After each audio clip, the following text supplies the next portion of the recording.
नमस्कार, जेके 24/7 न्यूज के खास प्रोग्राम धोखे पंच में आपका स्वागत है। मैं हूं आजाद खलीद, आपका मेजबान, और लेकर हाजिर हूं दो का पंच।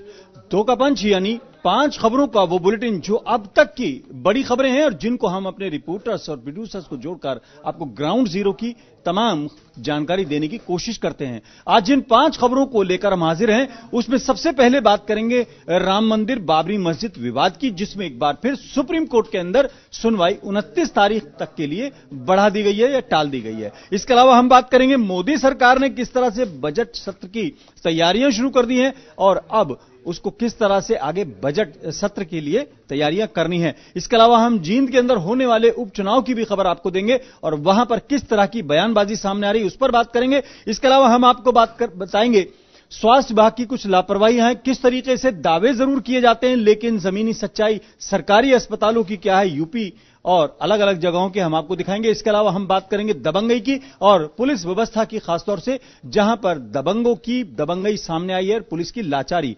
लेकिन सबसे पहले बात करते हैं राम मंदिर बाबरी मस्जिद विवाद की, जिसमें एक बार फिर सुनवाई टल गई है। हालांकि आज 5 जजों की एक बेंच को सुनवाई करनी थी, लेकिन एक जज वहां से उन्होंने क्विट कर दिया, वहां से हट गए और उसके अलावा फिर अब दोबारा से सुनवाई टाल दी गई है क्योंकि बेंच का दोबारा जो है गठन करना होगा।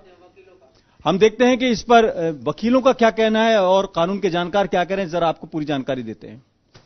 अगली तारीख जो होगी वो 29 जनवरी की फिक्स की गई है। 29 जनवरी को जो कॉन्स्टिट्यूशन बेंच होगी वो इस मामले की सुनवाई करेगी और मुस्लिम पक्ष के जो वकील हैं उनकी यही कोशिश रही है शुरू से कि इस मामले की सुनवाई को जितना हो सके टाला जाए और उसी आड़ में आज उन्होंने फिर एक टेक्निकल ग्राउंड जो कि 1.5 वर्ष पहले भी उन्होंने उठाया था, उस सारे ट्रांसलेशन के ऊपर भी कोर्ट ने ट्रांसलेशन के ऊपर कोर्ट ने कहा कि जो ठीक है आप चाहते हैं कि दूसरा ट्रांसलेशन हो, तो कोर्ट ने डायरेक्शन दिया रजिस्ट्री को सारे डॉक्यूमेंट्स को ट्रांसलेट कराने के लिए 29 जनवरी के पहले। तो इसमें कितना समय लग जाएगा पूरा ट्रांसलेट? काफी सारे कागजात आए हैं। देखिए जो डॉक्यूमेंट्स है वो 8000 से ऊपर पेजेज हैं, उसका ट्रांसलेशन 29 जनवरी तक मुमकिन नहीं है। इसलिए ऐसा लगता है कि इसको आगे भी टाला जाएगा ट्रांसलेशन के नाम पे। कल्याण सिंह के केस में अपीयर हो चुके हैं इसी इशू के ऊपर में, तो हमने ये बात कही कि चूंकि हो चुके हैं इसलिए ये बेंच में ऐसा आदमी होना चाहिए जो इस किसी पक्ष को अपीयर ना हुआ हो। तो कोर्ट ने इस गलती को मान लिया और ये कहा कि हाँ ठीक है, और जस्टिस ललित ने भी कहा कि हाँ ठीक है वो इस बेंच में नहीं रहेंगे। तो जाहिर है कि अभी 29 को अब ये बेंच दोबारा बनेगी, उसके सामने ये चीज पेश होगी। दूसरी बात यह कि आज कोर्ट ने ये बात भी कही है कि चूंकि ये बड़ा कॉम्प्लिकेटेड केस है, इसमें 8000 पेज का जजमेंट है लखनऊ बेंच का, 42,000 के डॉक्यूमेंटेशंस हैं इसके अंदर, और इसमें पार्टियों ने डॉक्यूमेंट का ट्रांसलेशन किया है, अरबी में, गुरुमुखी में, सब में था, तो उसका ट्रांसलेशन पार्टियों ने किया है, तो कोर्ट इसकी ऑथेंटिसिटी भी चेक करेगी। तो ये इससे आज की इस बात से स्पष्ट हो गया है कि कोर्ट बहुत संजीदगी के साथ में सीरियसली इस केस को टेकअप करना चाहती है। सर, ये जो पेपर्स चेक करने का, ट्रांसलेशन का जो मुद्दा है वो उस पर क्या क्लैरिटी है, क्या उस पर कहा गया है? देखिए, इस केस में पिछली बार सुप्रीम कोर्ट ने ये ऑर्डर पास किया था कि 42,000 डॉक्यूमेंटेशन जो है पेजेस का, उसमें से जो पार्टी जिस डॉक्यूमेंट पे रिलाई करना चाहती है वो अपना ट्रांसलेशन करे, खुद करवाए और उसको सबमिट करे और सबको सर्कुलेट करे। हमने भी ट्रांसलेशन करवाया और बाकी लोगों ने भी ट्रांसलेशन करवाया, तो 19,000 पेज के डॉक्यूमेंटेशन को पार्टी यानी इसमें सबमिट किया गया। तो अब कोर्ट ये देखेगा कि जो ट्रांसलेशन हुआ है वो कितना ऑथेंटिक है। हालांकि ये काम कोर्ट का है, लेकिन कोर्ट ने जल्दी के चक्कर में पार्टियों से कहा कि आप तर्जुमा कराइए इसका। देखिए, कोर्ट सबूतों के आधार पे चलता है, हिंदू मुसलमान पे नहीं चलता। हमारे यहाँ हिंदुस्तान में तो ये जात बात तो नेता लोग बताते हैं, जात तो नेता पूछते हैं। हिंदुस्तान की पब्लिक आज भी मोहल्ले में लोग जात नहीं पूछते, नेता केवल जात पूछते हैं। कोर्ट में चाहे हिंदू हो, चाहे मुसलमान, चाहे सिख हो, चाहे ईसाई, कोर्ट चलता है सबूतों के आधार पे। हम कोर्ट की बात मानेंगे, ये हमारा संवैधानिक है। आज की जो डेट आगे बढ़ी है सिर्फ वो हिंदू मुस्लिम पे आगे बढ़ी है। हम नहीं मानते 5 में से एक मुस्लिम जज होना चाहिए। हम इस बात को नहीं मानते। हमारे यहाँ जिलानी साहब भी ने कहा है कि जज चाहे हिंदू हो चाहे मुसलमान, कोर्ट अपना फैसला करे, हम उसको फैसला आपको मानेंगे, उसके फैसले को सुनेंगे।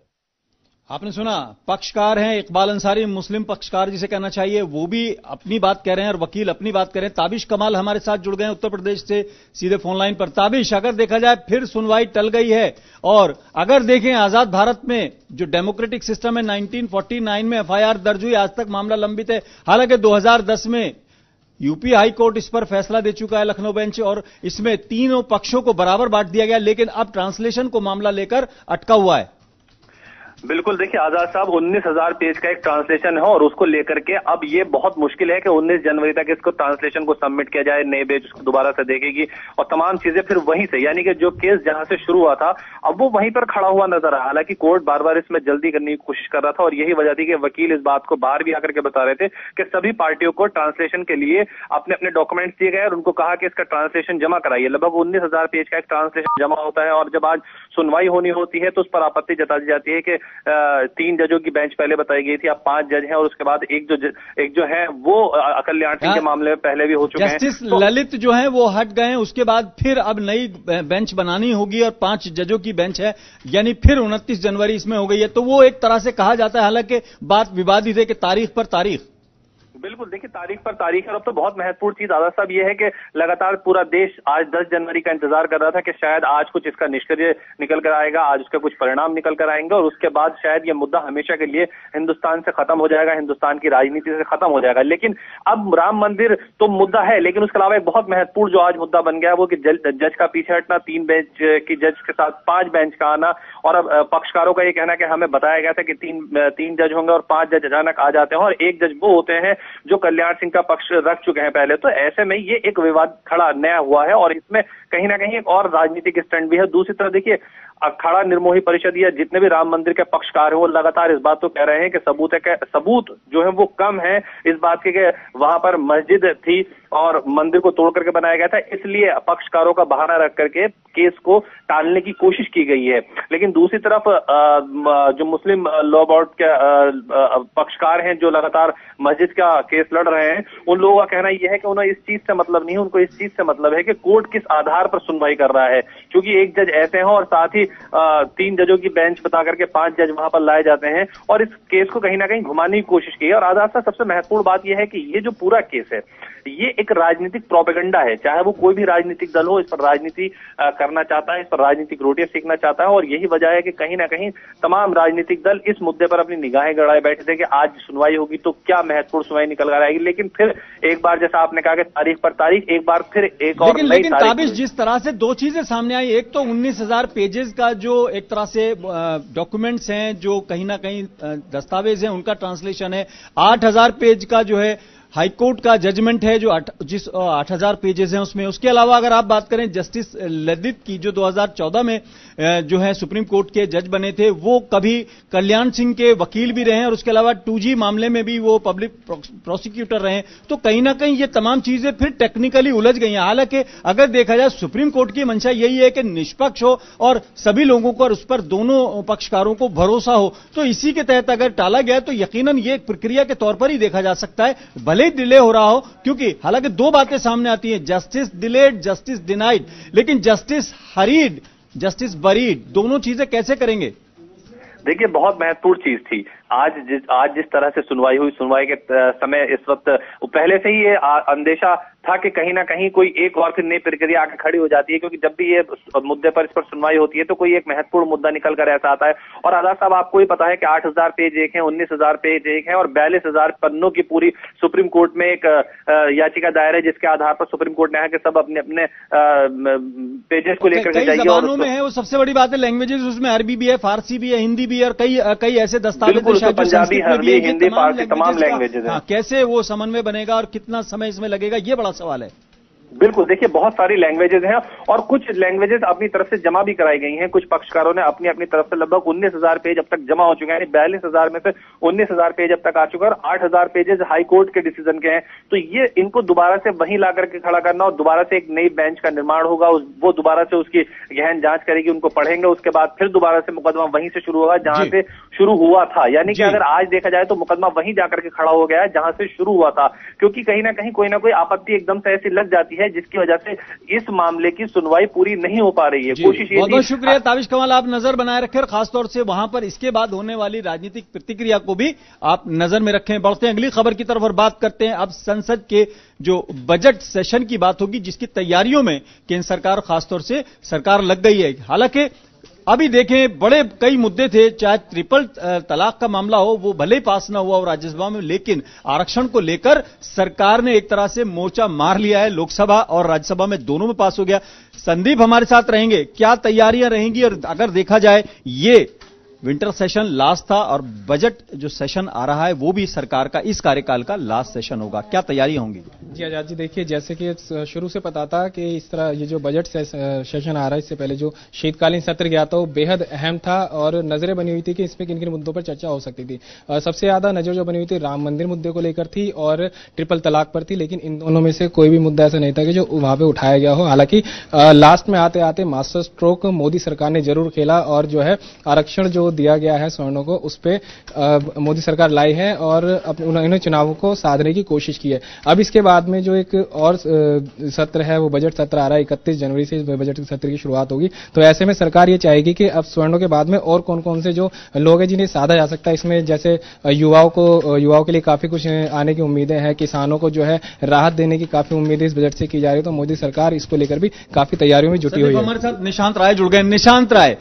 लास्ट सेशन बजट का आ रहा है और जिसको कहना चाहिए सरकार के जो लेखा जोखे का आखिरी, जिसे कहना चाहिए एग्जाम कहा जा सकता है। हालांकि जो शीतकालीन सत्र था उसको लेकर उसने अपना एक बड़ा मास्टर स्ट्रोक चल दिया है।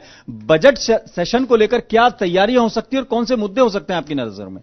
देखिए, सबसे पहले तो इस बजट सत्र में जो सरकार फायदा देना चाहेगी, सीधे तौर पर मिडिल क्लास को फायदा देना चाहेगी। और जैसा कि खबर भी निकलकर सामने आ रही है कि आयकर में छूट की जो सीमा है उसको बढ़ाया जाएगा।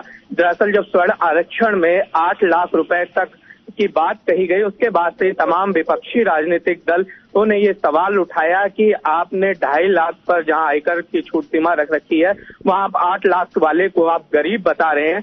तो कहीं ना कहीं इसमें द्वंद्व नजर आया और उम्मीद है कि हो सकता है कि अंतरिम बजट में सरकार एक बड़ा तोहफा दे दे मिडिल क्लास वर्ग को।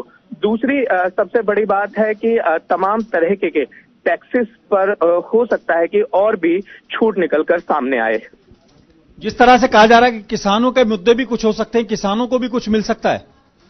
देखिए, कर्ज माफी को लेकर प्रधानमंत्री नरेंद्र मोदी का जो न्यू ईयर पे हम लोगों ने इंटरव्यू देखा था, उसमें भी साफ तौर पर उन्होंने कहा था कि हमारी सरकार कर्ज माफी के पक्षधर नहीं है, हम किसानों को मजबूत करना चाहते हैं और उसके लिए पूरी प्रक्रिया है।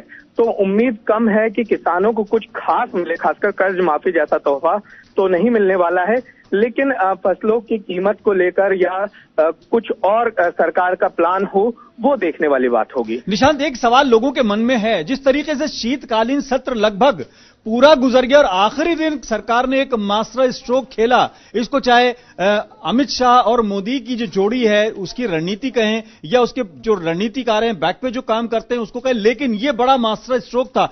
क्या आपको उम्मीद है कि बजट सेशन में भी कोई ऐसा मास्टर स्ट्रोक आ सकता है जिसको लेकर भले ही विपक्ष के दिल में टीस हो लेकिन विरोध न कर सके? देखिए, बजट सेशन में चूंकि अंतरिम बजट होता है और जब नई सरकार आती है वो जुलाई में जो बचा कुचा साल है उसके लिए एक पूरक बजट पेश करती है। तो सरकार के पास ज्यादा कुछ नहीं रहेगा इस बजट सेशन में, लेकिन सरकार की कोशिश यही रहेगी कि किसी भी तरीके से इस बजट सेशन के बहाने जनता को कुछ वादे किए जाएं और कुछ ख्वाब दिखाए जाएं, जिसका असर सीधे तौर पर 19 के चुनाव पे पड़ेगा। यानी चुनाव में लगता है कि जो ख्वाब बेचे जाते हैं वो फिर बेचे जा सकते हैं। बिल्कुल खालिद, बहुत बहुत शुक्रिया निशांत राय। हमारे साथ संदीप जुड़े हैं। संदीप, लास्ट एक आपसे कमेंट लेना चाहूंगा। जिस तरह से निशांत ने एक बात कही कि 2.5 लाख तक पर आपने अभी तक टैक्स का प्रोविजन किया और 8 लाख तक को आप गरीब मान रहे हैं, कैसे इसको बैलेंस करने की कोशिश हो सकती है उसमें बजट सेशन में? देखिए, कोशिश तो बहुत की जाएगी और एक जो टैक्स वाली बात है ये भी इसमें बजट सत्र में राहत दी जा सकती है, क्योंकि टैक्स की जो दरें हैं वो बढ़ाई जा सकती है इस बार, ताकि लोगों को राहत मिल जाए। साथ ही जीएसटी पे भी दोबारा से एक बार चर्चा की जा सकती है। जिस तरह से जो निर्माणाधीन जो इमारतें हैं उसका जो टैक्स है वो काफी बड़ा हुआ है, तो इसको लेकर भी ये जीएसटी कम इस पे किया जा सकता है। साथ ही जैसे कि 3 चुनाव में भी बीजेपी सरकार को हार मिली है विधानसभा चुनाव में, उसके बाद में सरकार की तरफ से होगा कि ज्यादा से ज्यादा लोगों को साथ सके। इसमें कांग्रेस ने जैसे दिया था, कर्ज माफ किया है। तो इस तरह से उन्होंने, निशान ने कहा कि कर्ज तो माफ नहीं किया सकता, लेकिन जो है किसानों को कहीं ना कहीं राहत दी जाएगी। और सामने ये बात भी आ रही है कि शायद उनको मंथली इनकम कुछ दे दी जाए, जिससे वो अपनी आगे के जो काम है उनको पूरा कर सके, खाद खरीद सके, बीज खरीद सके। इस तरह के बजट में इस बार की किया जा सकता है। बहुत बहुत शुक्रिया संदीप और निशांत राय। बढ़ते हैं अगली खबर की तरफ और बात करते हैं उन स्वास्थ्य सेवाओं की जो आम जिंदगी में आम लोगों से और हमारे रापसी की जिंदगी से जुड़े हुए हैं। अभिजीत हमारे साथ रहेंगे और लखनऊ से हमारे ब्यूरो चीफ रहेंगे दिग्विजय मिश्र।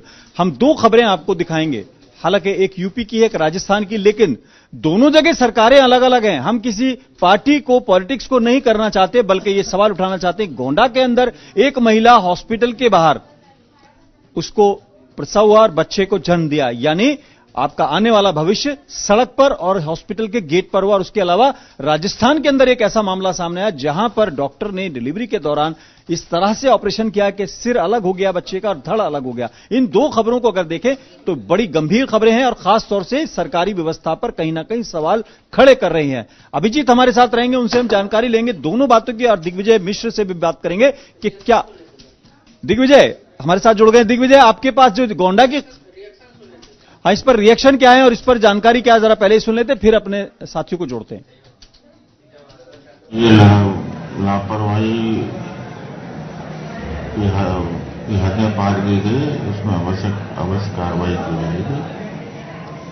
उसी संस्थान से जहां पर ये घटना घटित हुई है वहां से जांच करवा के आख्या प्राप्त करके संबंधित दोषी कर्मचारी के खिलाफ कठोर अनुशासन कार्रवाई की जाएगी। हमारे साथ दिग्विजय मिश्र जुड़ गए। दिग्विजय, गोंडा में एक ऐसा मामला सामने आया है कि हॉस्पिटल के अंदर जब महिला जाती है तो गेट पर ही बच्चे को जन्म दिया है, तो क्या ये लापरवाही है? किस तरह से देखा जाए स्वास्थ्य सेवाएं जो खासतौर से चाहे गोरखपुर का मामला हो चाहे और मामले हो, किस तरह से लचर स्वास्थ्य व्यवस्था सुधरेगी? जहां तक बात अगर हम करें सुधरने की आजादी, तो सुधरना तो इनके इस क्रम में शायद नहीं दिख रहा, क्योंकि आए दिनों जिस तरीके से हाथ बने हुए हैं उत्तर प्रदेश में। अभी तो एक नया मामला आपने बताया कि ये यूपी के जिले में अस्पताल से गायब है और स्पर्श पर महिला ने बच्चे को जन्म दिया है।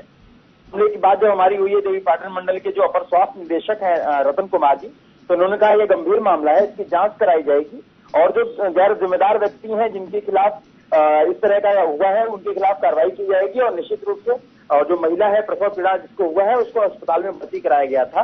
लेकिन अगर परिजन की बात करें तो परिजन बार बार कहते हैं कि अस्पताल में न डॉक्टर थे न कर्मचारी थे, इसलिए उनका जो बच्चा है वो फर्स्ट पे ही पैदा हुआ। तो निश्चित रूप से खालिद जी अगर हम देखें तो ये पूरी तरीके से उत्तर प्रदेश सरकार की नाकामी है। और अब बार बार आपने अगर सुना होगा सिद्धार्थनाथ सिंह जो कैबिनेट मंत्री हैं चिकित्सा के, उन्होंने भी साफ कहा कि न मेरी बात सुनते हैं अधिकारी, न मेरी बात सुनते हैं सचिवालय में बैठे हुए लोग। तो अगर कैबिनेट मंत्री इस तरह का बयान देता है तो ये निंदनीय और शर्मनाक भी है कि अगर कैबिनेट मंत्री की नहीं सुनी जाती तो ये ब्यूरोक्रेट जो है क्या साबित करना चाहते हैं कि क्या ये मंत्री से ऊपर है। लेकिन दिग्विजय, आप तस्वीरों में देख सकते हैं, हम जो वीडियो दिखा रहे हैं जहां पर महिला को जब हॉस्पिटल में ले जाते हैं ना डॉक्टर मिलते हैं ना वहां पर कोई नर्स मिलती है, लेकिन समाज के लोग, उसके अड़ोसी पड़ोसी रिश्तेदार खुद चारों तरफ चादर लेके खड़े होते हैं और तमाम वो कार्रवाई जो है वो होती है। लेकिन कमाल इस बात का है कि जिन लोगों को हम लाइन में लगकर वोट देते हैं वो लोग कहते हैं कि मेरी कोई सुनता नहीं है, लेकिन समाज को खुद ही आगे बढ़ना पड़ेगा। क्या अब समय आ गया है कि इन तमाम सवालों का जवाब लेने के लिए जनता को कम से कम अपने वोट का इस्तेमाल तो ताकत के साथ करना चाहिए? जी निश्चित रूप से आजाद जी, आपने एकदम सही कहा। जो मताधिकार है जनता के पास, तो विश्व का सबसे बड़ा हथियार है, इसको ब्रह्मास्त्र कहा जा सकता है। और ये एक ऐसा हथियार है जिससे कि जो जिसके किले को नस्तनाबूद करना चाहे, ढहाना चाहे ढहा सकता है, नस्तनाबूद कर सकता है। क्योंकि 5 साल तक लगातार किसी के ऊपर दोषारोपण करने से अच्छा है कि हम उसकी कमियों को याद करके आने वाला 5 साल अपना सुधार लें। लेकिन उसके बावजूद भी हम अपना 5 साल नहीं सुधारते, उससे सीख नहीं लेते, बार बार जाति पे जाते हैं हम, कहीं ना कहीं घूम फिर के इससे जाते हैं कि किस पार्टी से है ये। लेकिन लोगों में ये सोच बदल रही है और निश्चित रूप से इसका एक झलक भी देखने को मिलेगी 2019 में।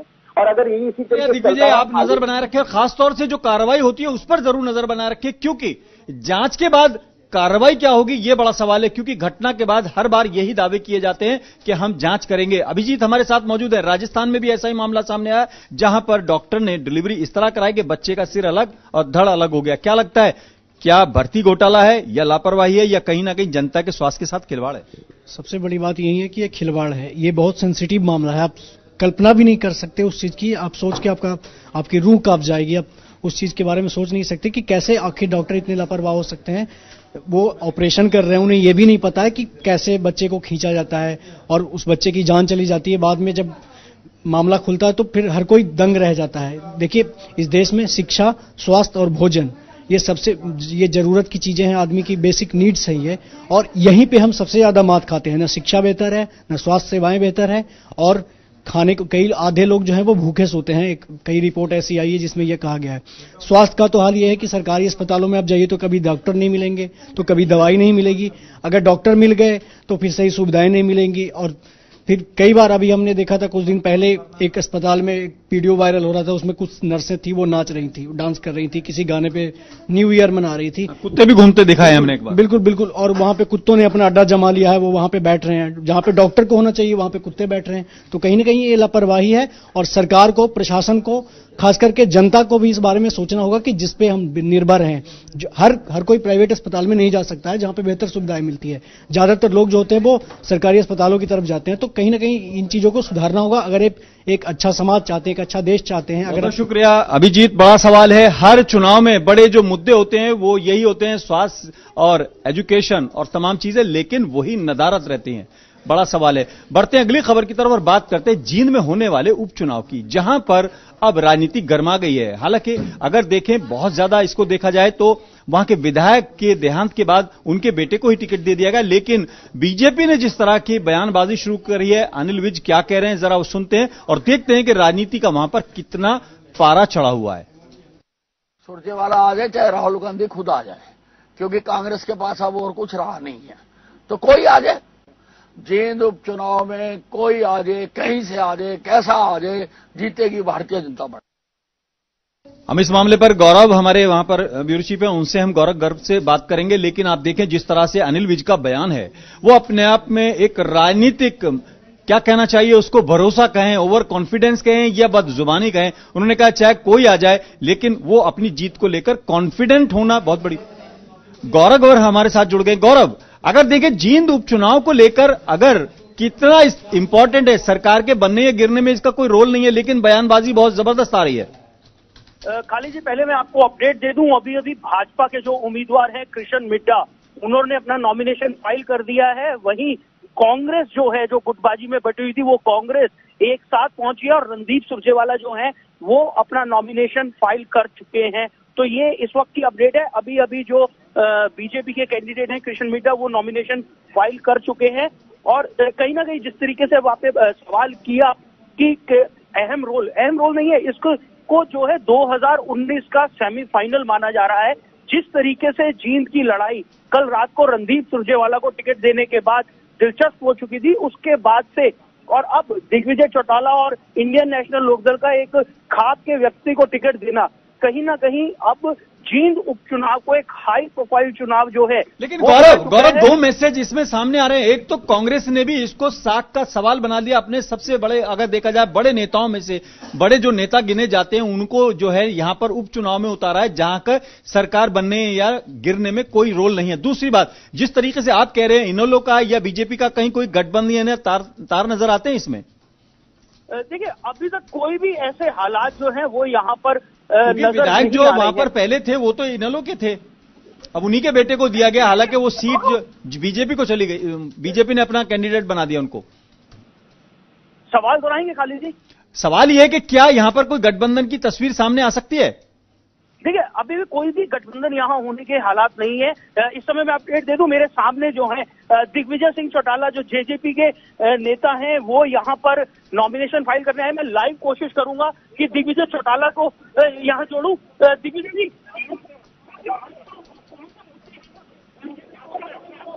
वापस आके खाली जी, जिस तरीके से, क्योंकि समय बहुत कम रह गया है, 3 बजे ये नॉमिनेशन जो है वो प्रक्रिया पूरी होनी है। तो जेजेपी के जो उम्मीदवार हैं दिग्विजय चौटाला, वो यहाँ पर नॉमिनेशन फाइल करने पहुंच चुके हैं।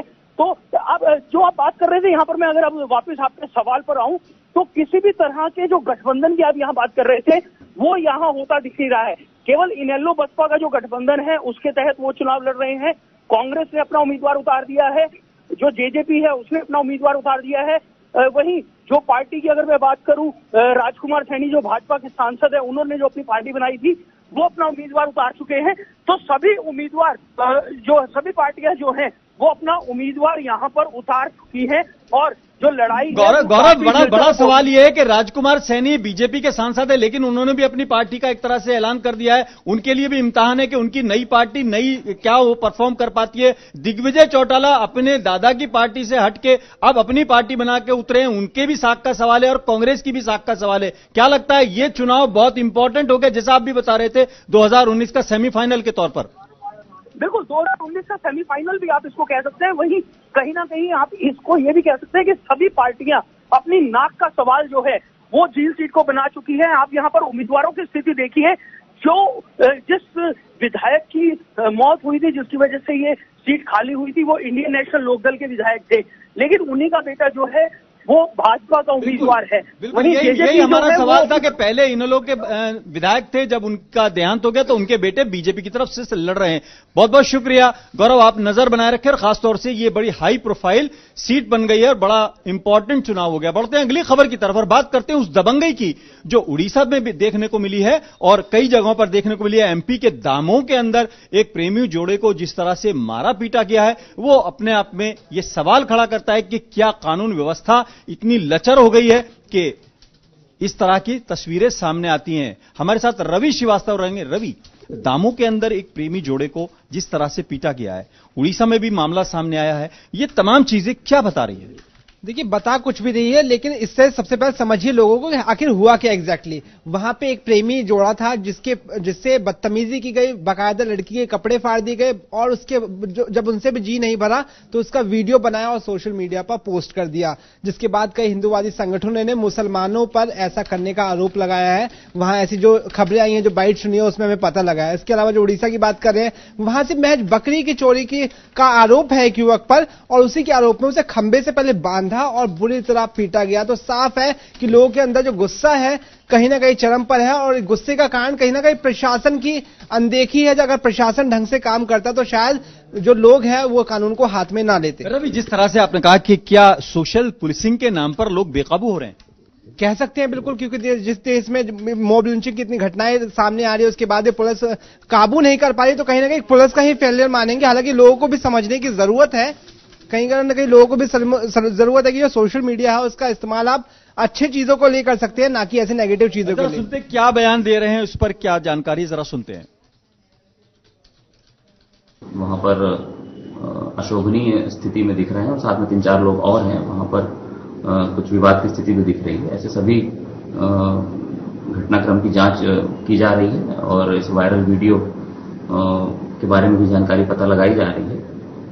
उस बच्ची के बारे में जानकारी प्राप्त हो गई है और महिला पुलिस अधिकारियों से पूछताछ कर रही है। जांच में जो भी चीजें सामने आएंगी उसके अनुसार अगली वैधानिक कार्रवाई। रूप से ऐसे संवेदनशील मामले होते हैं, इसमें बच्चियों की गरिमा और उनकी निजता भी प्रभावित होती है। ऐसे सभी चीजों से व्यक्तियों को बचना चाहिए और यदि इसकी जांच के दौरान इसको वायरल करने के क्रम में इसमें यदि कोई आपराधिक कृत्य पाया जाएगा तो उसमें विधि अनुसार उन सभी लोगों के ऊपर केस रजिस्टर किया जाएगा जिन लोगों ने इसको वायरल किया। मैं सुबह कचरी मार्केट सब्जी लाने गया था, देखा कि एक लड़का को इलेक्ट्रिक पोल में बांध के आदमी पीट रहे हैं। मैं उसको पूछा, उसने से बोला कि ये छागल चोरी करके ले जा रहा था और उसके बाद पुलिस आके उसको ले गया। रवि श्रीवास्तव के साथ साथ हमारे साथ सुभाष श्रीवास्तव भी जुड़ गए हैं, मध्य प्रदेश से हमारे संवाददाता हैं, ब्यूरो चीफ हैं। सुभाष, क्या जानकारी है, कोई अरेस्टिंग वगैरह हुई है इस मामले में? जी, अभी फिलहाल पुलिस इस प्रकार से किसी को भी अरेस्ट नहीं कर पाई है और जहां तक इस प्रकार की घटनाएं लगातार मध्य प्रदेश में घट रही हैं तो काफी जो है शर्मनाक घटना है ये। और हमने अभी गृह मंत्री से भी बात करने का प्रयास किया तो उन्होंने भी यहाँ विधानसभा में कहा कि निश्चित तौर पर जल्दी जो है तो आरोपियों की गिरफ्तारी होगी, लेकिन ऐसा लगता है कि पुलिस ज्यादा संवेदनशील नहीं है और जिस प्रकार की यहाँ पर घटनाएं घट रही हैं इन पर जो है तो पुलिस के द्वारा पर्दा डालने का प्रयास किया जा रहा है, क्योंकि एक तरफ जब कांग्रेस विपक्ष में हुआ करती थी तो इस प्रकार से जब घटनाएं घटती थी तो इन पर बेहद जो है तो गहरी आपत्ति कांग्रेस के द्वारा उठाई जाती थी। लेकिन आज खुद कांग्रेस की सरकार है, उसके बाद भी इस प्रकार की घटना को अंजाम दे करके और जो है तो आरोपी अभी गिरफ्त से बाहर है, तो कहीं ना कहीं कार्रवाई के नाम पर अभी भी हीला हवाली है। ये थे हमारे ब्यूरो चीफ सुभाष श्रीवास्तव। बहुत बहुत शुक्रिया रवि श्रीवास्तव और सुभाष श्रीवास्तव दोनों का।